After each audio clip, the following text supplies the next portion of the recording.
संध्या के जीवन में सब कुछ सामान्य था।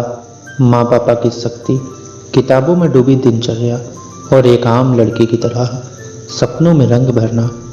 स्कूल में जब नीरज सर ने नया ज्वाइन किया तो उनकी नजाकत, उनकी आवाज़ और उनका व्यवहार कुछ अलग सा लगा। वो बाकी शिक्षकों की तरह नहीं थे, सख्त तो थे लेकिन आंखों में गहराई थी। संध्या को धीरे धीरे उनकी क्लास का इंतजार रहने लगा। वो बैठती थी दूसरी पंक्ति में, लेकिन अब नजरें अक्सर पहली पंक्ति की ओर चली जाती जहां से सर की परछाई दिखती थी। धीरे धीरे नीरज सर को भी संध्या की पढ़ाई और व्यवहार में अंतर नजर आया। उन्होंने एक दिन उससे कहा, तुम इन दिनों खोई खोई से रहती हो, कुछ परेशानी है?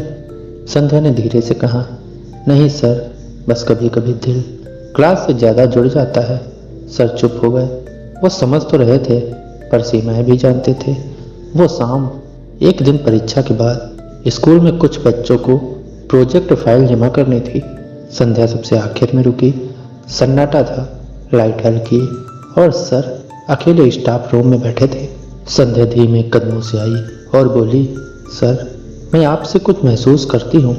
ये गलत है शायद, लेकिन दिल को रोक नहीं पाई।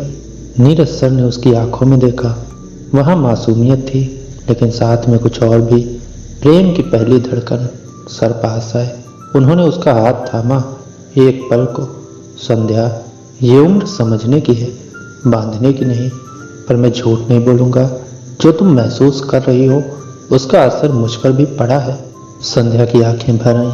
सर धीरे से बोले, एक दिन जब तुम अपने फैसले खुद लेने की उम्र में आओगी और अगर तब भी दिल यही कहे तो शायद जवाब हाँ होगा। कुछ साल बाद संध्या ने बोर्ड परीक्षा में टॉप किया। सर ने तब तक ट्रांसफर ले लिया था। 3 साल बाद संध्या कॉलेज में थी। एक दिन किसी शादी में सामने खड़े थे वही चेहरा, नीरज सर। अब न उम्र की दूरी थी न समाज की दीवार। संध्या ने मुस्कुराकर कहा, अब तो मैं अपने फैसले खुद ले सकती हूँ। क्या आप जवाब हाँ है? नीरज सर ने चुपचाप उसके हाथ को थामा और मुस्कुराकर सिर हिलाया। इस कहानी से हमें सीख मिलती है कि कुछ प्रेम अपने वक्त का इंतजार करते हैं, सही समय आने पर वही रिश्ता मुकम्मल हो जाता है। और इसी के साथ दोस्तों, अगर आपको ये कहानी पसंद आई हो तो इस वीडियो को एक लाइक तथा चैनल को सब्सक्राइब अवश्य करिएगा। मिलते हैं नेक्स्ट वीडियो में किसी नई कहानी के साथ। तब तक के लिए आप सभी का बहुत बहुत धन्यवाद।